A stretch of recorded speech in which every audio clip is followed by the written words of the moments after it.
Back at the end of last season, we talked a lot about the new acquisitions. We talked about the new players that the Vancouver Canucks were able to sign via free agency from the NCAA.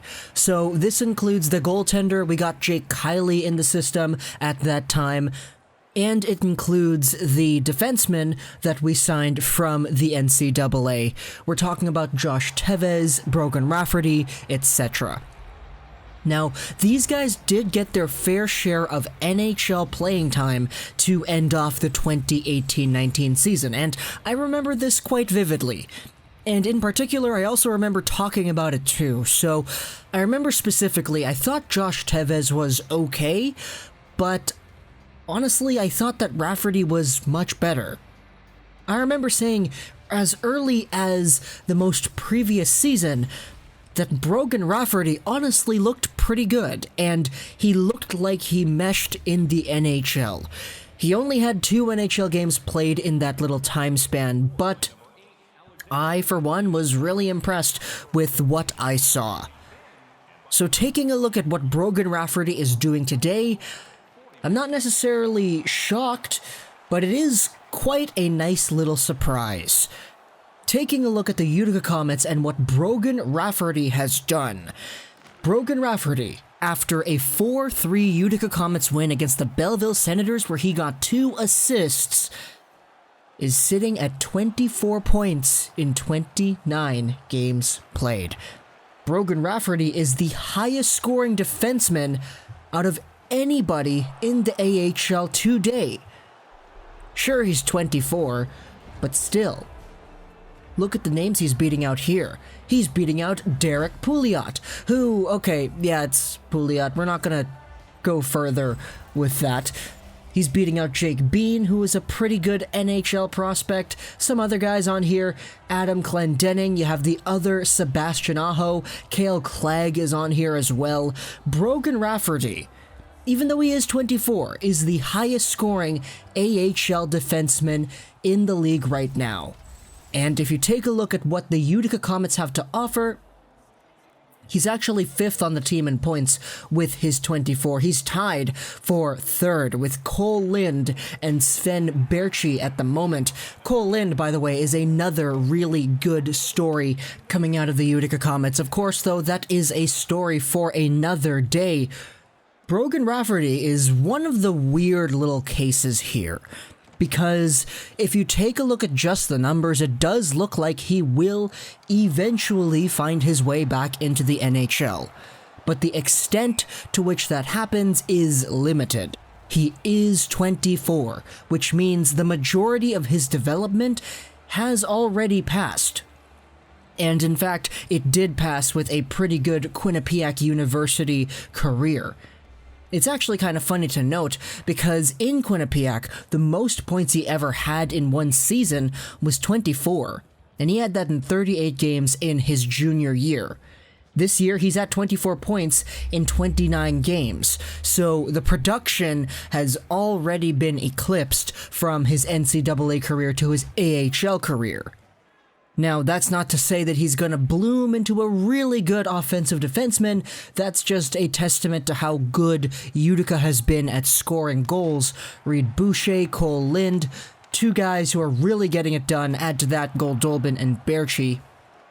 But Rafferty is seeming to be the mover here, the guy who moves the gears, and the right-handed defenseman at 6'2", 192 pounds, that's getting it done on the back end, and that is awesome to see, especially out of a free agent acquisition.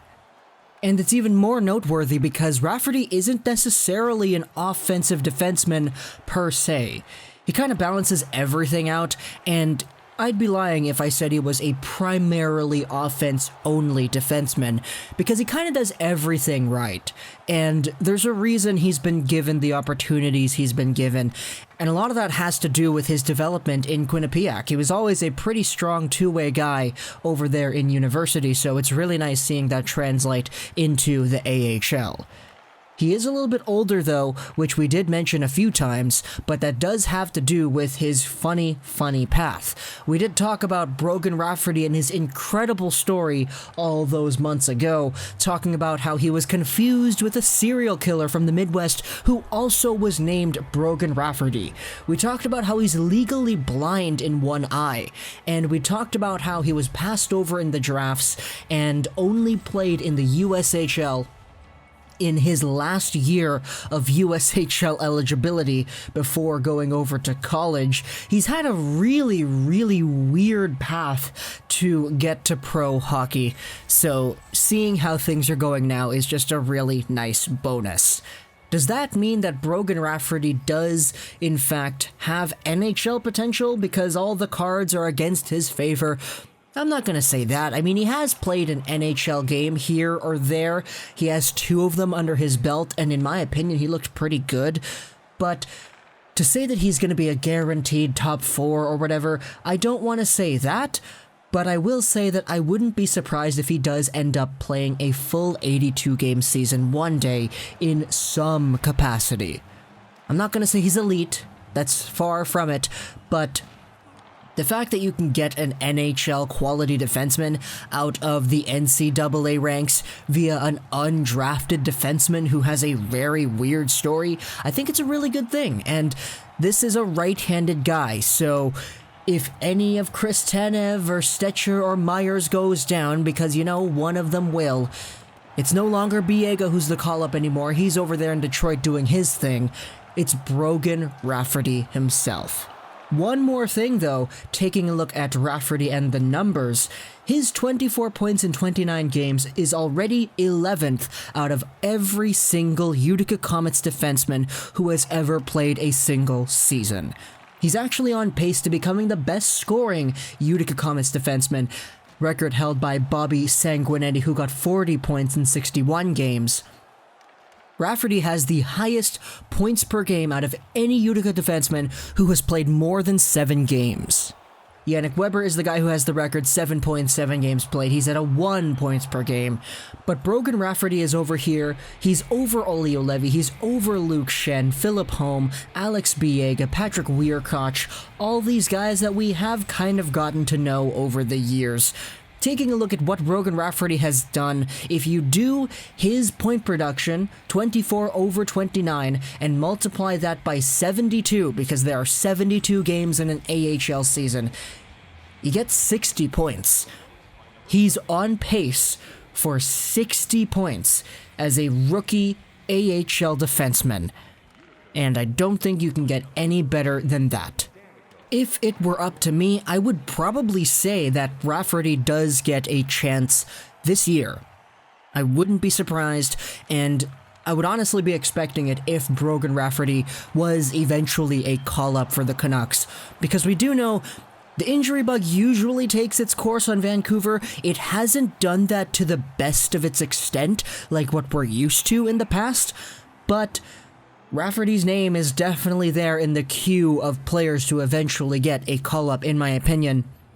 He shares that status with Olli Juolevi, who is due for time. Ashton Sautner is also there. He's had a little bit of exposure here and there.